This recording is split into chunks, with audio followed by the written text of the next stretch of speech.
Hello everybody, I hope you're doing really well. My name's Connie from Minerva and today I have a sew along for you. Now it is of course of the shirt that I'm wearing, which is the Liberty of London Thea Boho Sleeve Shirt. Now this pattern is part of Liberty's kind of newish pattern range, which is based on patterns from their archives. So as you've seen, this pattern is a loose fitted sort of gathered detail shirt with big puffy sleeves if you make my variation, which is variation C, but there are 6 different variations. So you can either have short sleeves, a collar like mine, or a more traditional pointed collar. You can have it with a little bow on it, or with flared sleeves. There's many different options for this pattern. And in terms of fabric, I've chosen to do mine in this Liberty Own. This is the Betsy fabric and it's in a cotton linen blend. But they've also suggested on the back the different fabrics that you can use, and you can do it in cotton, silk or linen. So you've got quite a few different options there. Now this pattern is described by Liberty themselves as being easy, but I would actually suggest that this is more of an intermediate pattern, just because there are some more fiddly details, such as the button placket down the front, the cuffs, you've got to use interfacing, and of course the buttonholes themselves. So just bear that in mind. If you are a complete beginner, it's probably not the best first sort of pattern to start with. And of course, just before we get started, if you do have any comments or questions about this pattern as I'm going through, you can pop them below in the comment section and we'll get back to you as soon as possible. Also, as I'm talking, the products that I mention and the pattern itself will be popping up on screen. If you like, for instance, the pattern and the fabric that I'm using, you have the option to buy that. And that's actually everything for the intro, so I really hope that you enjoy this sew along. So of course, when buying this pattern, you'll have to work out what other materials you'll need for the pattern itself.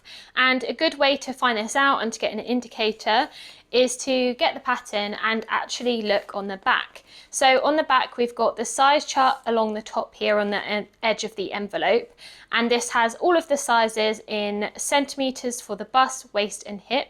So for reference, I'm going to be doing a size 10. Then we've also got the size chart again along the top here. And then further down, it says how many meters of each fabric you will need to have, and also how much fusible interfacing you'll need. For this pattern, you'll also need some buttons depending on which view you're doing. So I'm actually going to be doing view C, which has a little collar, some button detailing down the front, and also puff sleeves with a cuff at the end. So for view C, I've got some lightweight interfacing in white to match my fabric. I've also got these lemon coloured buttons, and you'll need 12 of these, and they're 13 millimeters rather, that would be huge, each.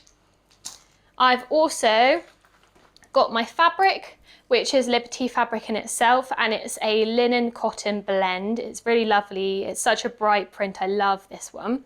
And it comes in 2 colour variations.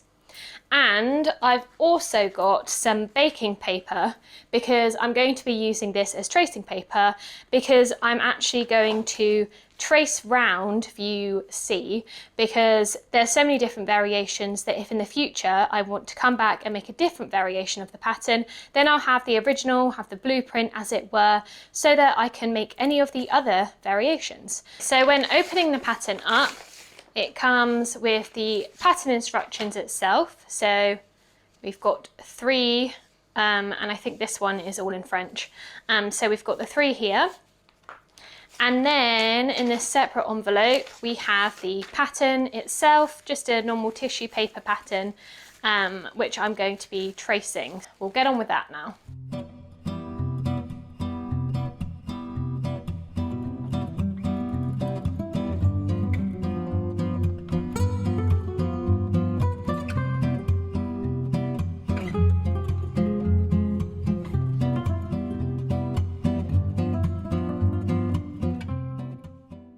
So now that I've traced it around and cut out all of the pattern pieces, which took quite a long time, I've now set them out on my fabric on the fold.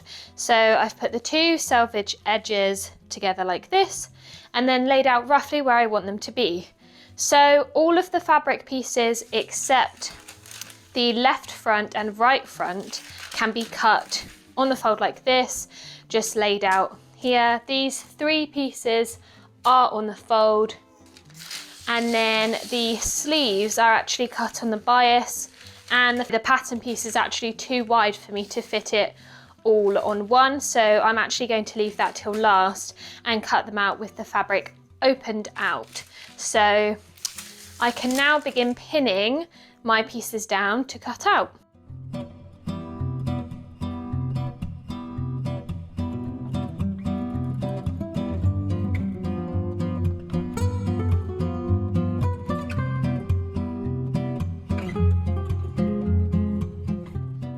Now remember that with any pattern, it is so important to mark on any notches or circles with a contrasting coloured chalk or removable pen.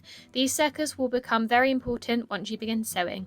You will also need to ensure that you've cut out the correct number of interface sections. So for variation C, this was the collar and the sleeve cuffs. The very first step in creating this blouse is to take the interfacing, so I've got my interface sections here, and trim around them, just around the edges, and then iron them onto the inner part, the wrong side of the fabric in preparation.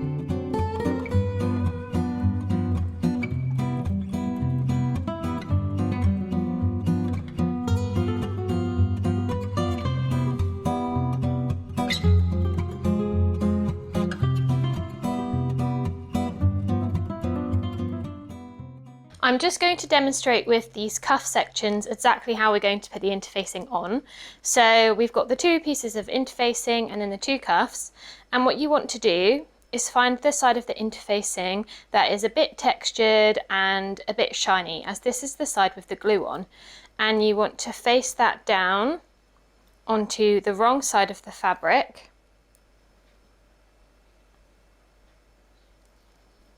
Making sure it's completely flat on each side. And then what I like to do is just take a cloth, this is just a face cloth, like a face washing cloth, and I've dampened it slightly. And I like to lay this over the interfaced sections. And then this will act as a barrier between the interfacing and the fabric and your iron, just so that there's that extra layer of protection and nothing's going to get stuck to your iron, and it's also going to help fuse it better. So we've got that laid on top. Then you take your iron at a high heat and make sure the steam function is not on, and then you just hold the iron down over it for about 10 seconds. And then you can see it's nice and fused on there. So I'm just going to finish that off for the other pieces. The first thing that we're going to be doing is doing 2 gathering stitches along piece number 1, which is the back piece, and we're going to be doing them along this top edge here. Now, because my fabric is quite busy, you can't actually extremely clearly see where the 2 dots are that I've marked, but I have marked them on the wrong side of the fabric as well. So what I'm actually going to do is pin those sections just so I know exactly where to stop, and when I'm sewing I don't accidentally miss them. So we're going to be putting 2 gathering stitches in between these 2 points now.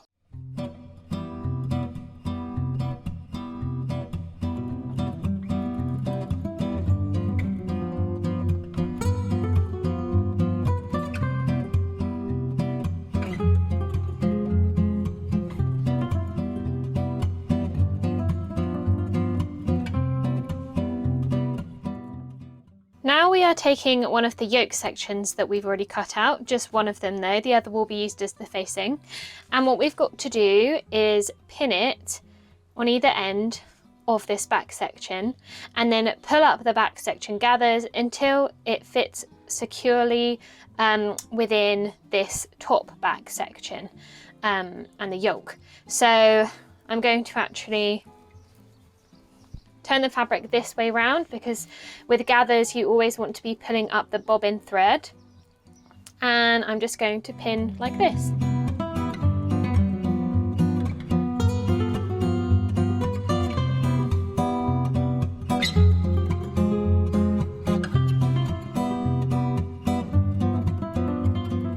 Once I was happy with the distribution of the gathers, I basted them into place and then folded down and ironed the 1.5 cm seam allowance on the front shoulders of the yoke sections.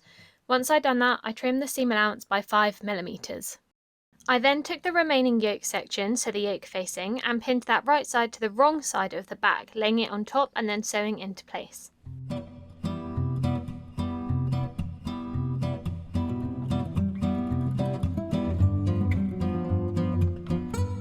Now the instructions actually call for you to then trim the edge and then push the seam upwards towards the yoke, but I'm actually just going to go on the overlocker and finish that edge off and then iron it up, just to make sure that it's extra secure.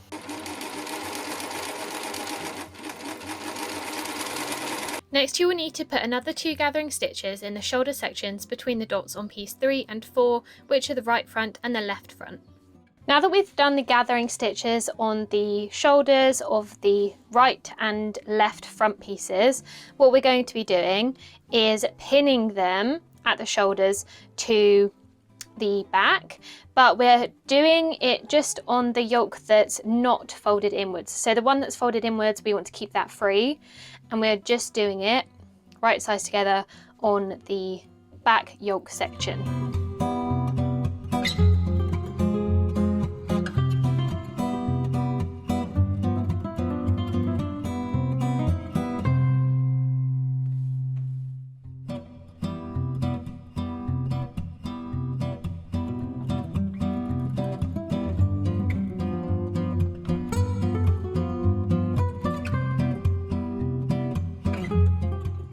Once you've pinned the gathers into place, you can sew them down to the upper shoulder sections of the right and left front pieces, again remembering to keep the folded under yoke section out of the way. I then overlock those sections and press the seam upwards towards the yoke. The next thing to now do is to basically take the yoke part that was ironed over here, and what we want to do is lay it over that section that we just overlocked on the shoulder seam, and we're going to slip stitch it down. So I've got my needle and thread already prepared. I just did white thread, and yes, so we're going to slip stitch that on either side, and then we can move on to the next step.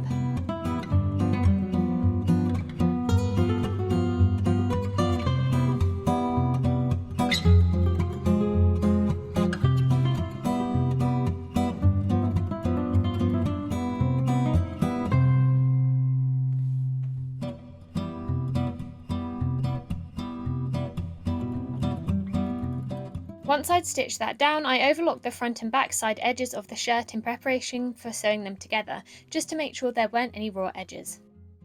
Next up was pinning and then sewing down the front and back at the sides. Our next step is to snip 1 centimetre into the right hand side of the bodice front, and we need to do this at the stitching line. So the stitching line, if you remember from when we cut out the pattern piece, is the dotted line. So I actually have referred back to my pattern piece just to double check which one it was. So it's the stitching line there, and you should have marked it on your front bodice section on the right. So I just did mine with tiny notches so I could definitely see which was which. So we're going to do a 1 centimetre snip in there now. So on mine I've got my notches here, and it's the 4th one in. So I'm just going to use my ruler to measure exactly 1 centimetre in from the bottom, and then I'm just going to clip it.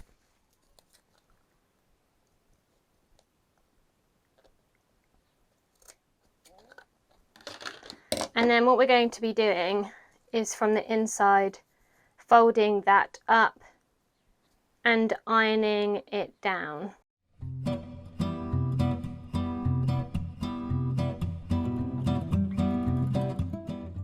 While at the iron, I also turned the self-facing to the inside along the outer fold line, using my markings as guidance.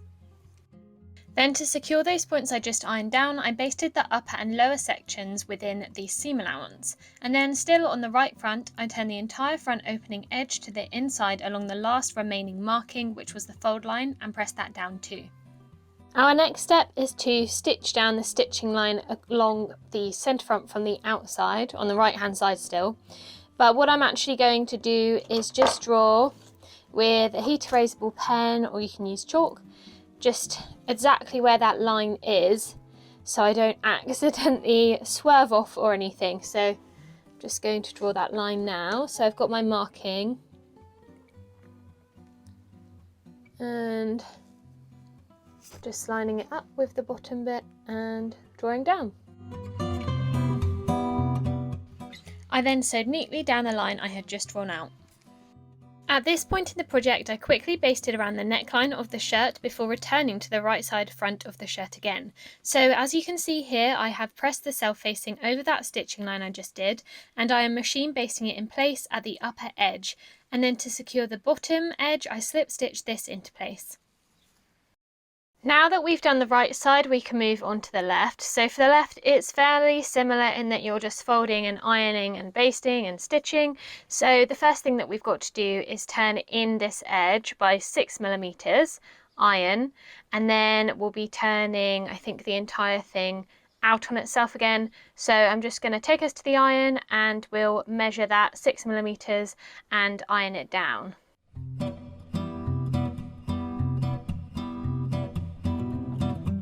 I also turn the lower edge of the self-facing to the outside along the fold line and stitch this down 1.5cm from the lower edge.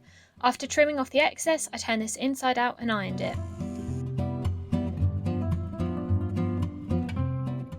Next, along this lower edge on the stitching line, I'm going to be snipping in 1cm. So just got my ruler out again, gonna hold that up and do the little snip there. Once I'd done that on the outside, I stitched the left front along the stitching line. Now in the pattern they have suggested to now do a narrow hem at the bottom of the shirt, but I'm actually just going to go along with my overlocker and then fold up this hem 1.5cm iron and then go round by machine and do it that way.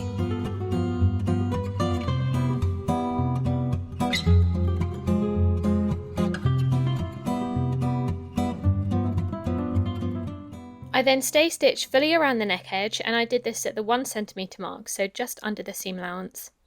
After that, I took my interface collar section and turned inwards the longer notched edge by 1.5cm and ironed it. I then trimmed the ironed section to 1cm. Once you've done that, it's time to stitch the collar sections together, so pin them right sides facing along the upper non-folded edge, as I'm doing here, and then sew together along that edge between the notches. Next, trim the excess seam allowance and turn the collar the right way around and press. You can carefully use scissors to push out any curves or corners from the inside. From there, you can pin the collar onto the neck edge of the shirt, matching the notches and making sure that if you're doing the same collar as me, that the edges of the collar stick a little farther out of the neck edge. There is a marking here to help you do this accurately. You can then sew this down. So the collar's here, and you've got to trim this down, and what we're going to do is overall trim it, but because we've got 3 different layers of fabric here, what you need to actually do is grade it. So you would cut, for instance, into this first layer on some sections, doing little triangles to cut it out, and then maybe on the middle section you would leave it at this height, and then at the back you could just trim it along. And this is to make sure that there's not just bulk in one section, because if I was to go along and trim entirely along, there would still be a thick sort of wad of fabric that would make the collar stand a bit funny. So we are going to go along and grade this section.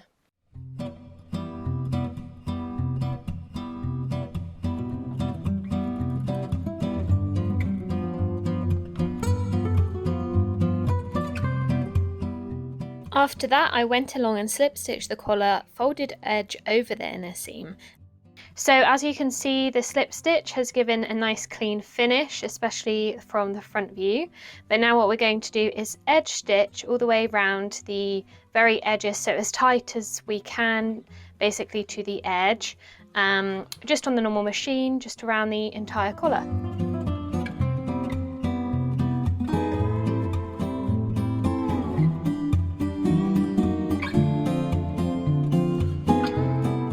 Now we are going to be moving on to the sleeves. So the first thing to do is to put 2 ease stitches, which are sort of like gathering stitches between the 2 notches. and I'm going to be doing that for each side.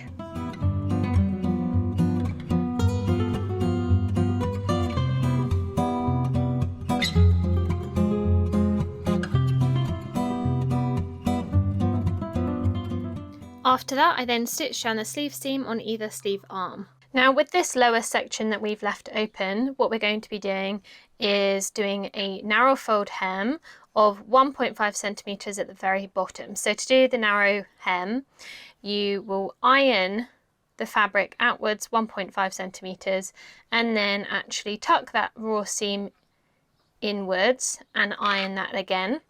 But what we're doing specially for this is we'll be starting at the outer edge at 1.5 and then tapering in as it gets closer so that it's a smooth transition.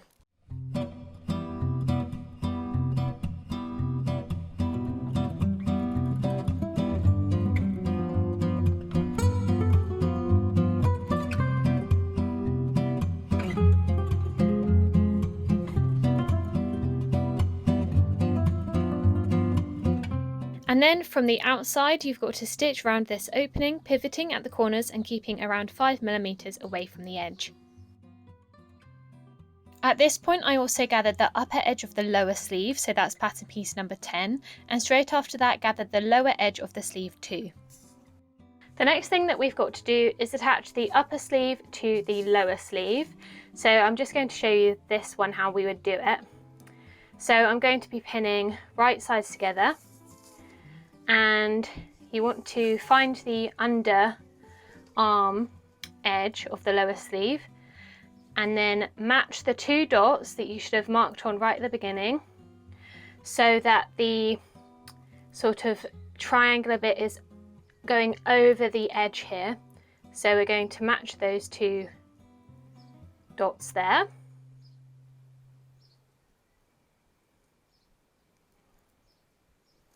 Like that.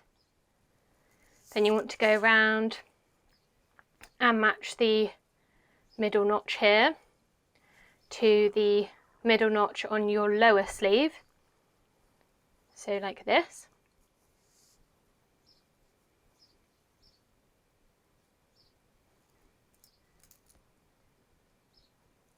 And then do the exact same thing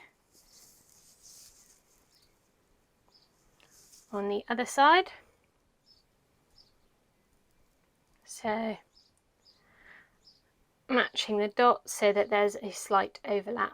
Then what we're going to be doing is pulling up the gathers on the lower sleeve so that they match this circumference of the upper sleeve. So pulling up all of these gathers, doing it section by section, and doing the same thing with the pin with sort of the pin head on it, wrapping the threads around so that if we need to adjust it, we can do. So I'm going to move on to that now.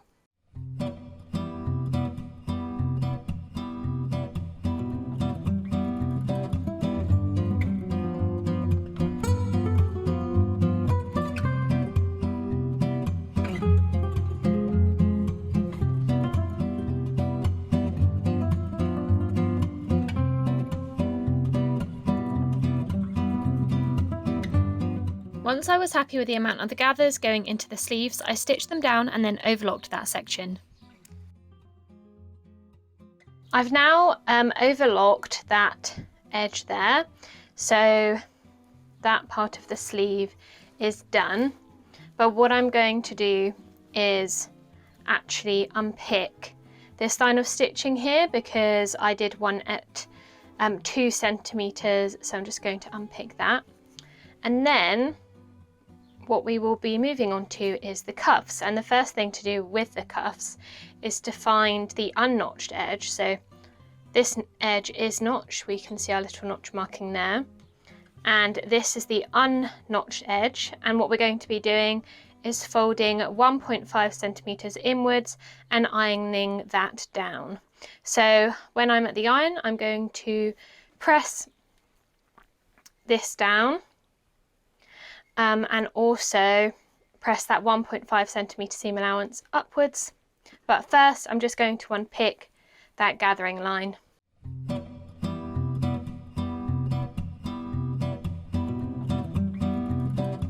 Once I'd unpicked the visible gathering stitches and ironed inwards 1.5 centimeters on both cuffs, I then trimmed this seam allowance down to 1 centimeter. For the next stage, you want to find the edge, which is not folded, and then you want to start pinning that to the lower edge of the lower sleeve. So find the bit where we've done this opening here, and then you want to connect the big dot, which is here, to the very edge of that corner, so that there's a 1.5 centimeter sort of seam allowance hanging over here, and then pin that down. And then you want to do that on the other side as well, and match the notch too. So there's this notch here, and we're going to be matching it to the notch that we're giving here.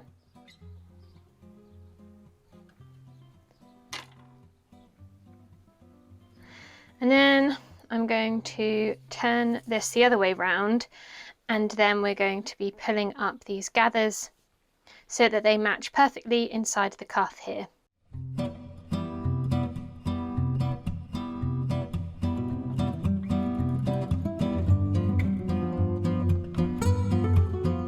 And then once again, when I was happy with the gathers, I'd sewed them down and then overlocked that section. So now what we're going to be doing is turning this cuff so that the right sides are facing one another, and we're just going to fold them on the fold line, pin down,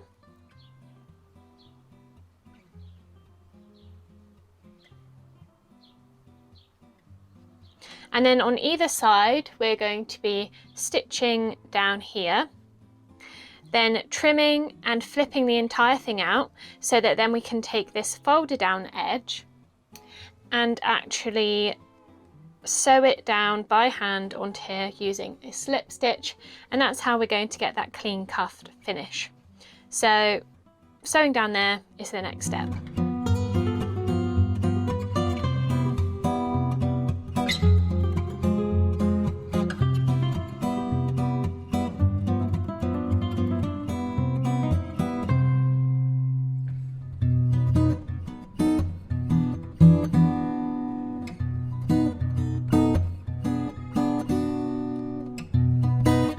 After those steps were completed, I slip stitched the press edge over the cuff seam. So now that we've done that, the next stage is to actually insert the sleeves into the bodice. So I've got my bodice here, and as usual with the notches, you can tell which arm goes in which armhole by looking at the notches. So this side has 2 and this side has 1 notch. So what we'll be doing is putting the 2 towards the back, so I can tell that it goes on this right hand side. And what we're going to be doing is placing the sleeves right sides together, matching the seams, the notches, and the dot at the top that we've marked on. This is matching to the top seam here. And then we're going to be pulling up the gathers until they match into here, and then easing them, so kind of flattening them out again, making sure that there's no really obvious gathers, and then sewing them into place.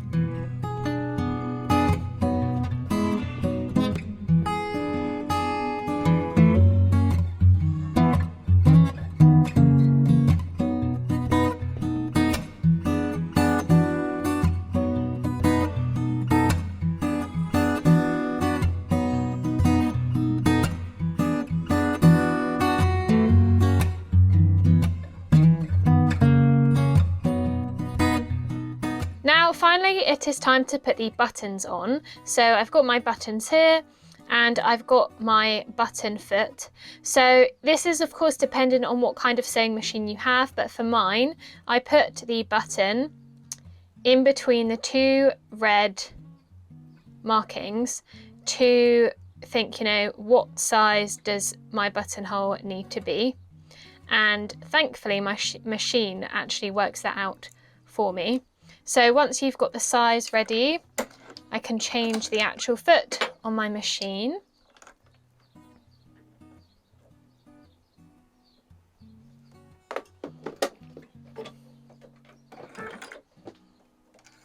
And and get that all ready.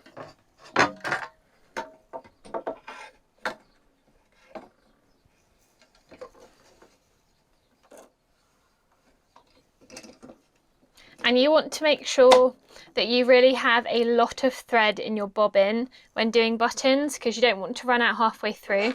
And then we will be taking our material and our blouse, which is almost finished now, and we will be doing buttonholes in the collar band and right front fly, and these are going to be at all of the markings that we've previously done, so you can see them on our pieces. So we've got the dots here. So now that we've worked out the size, I'm actually going to do a little practice with some scrap fabric just to make sure that the button does indeed fit through, and then we can actually start sewing them on. Now we've got the scrap fabric all ready, and I'm just going to test out the button and see if it works before going onto the real thing.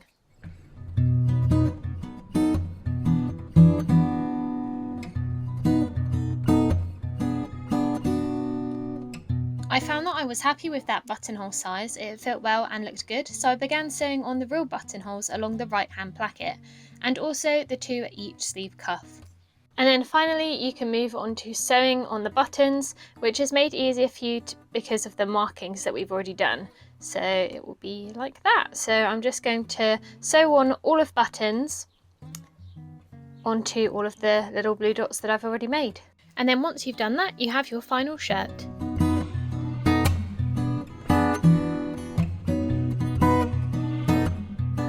Thank you so much for watching this sew along, and if you would like to see any more sew alongs, tutorials, pattern hauls, fabric hauls, you name it, then you can follow all of Minerva's videos by clicking on the button above. It's the button next to the one that says Minerva.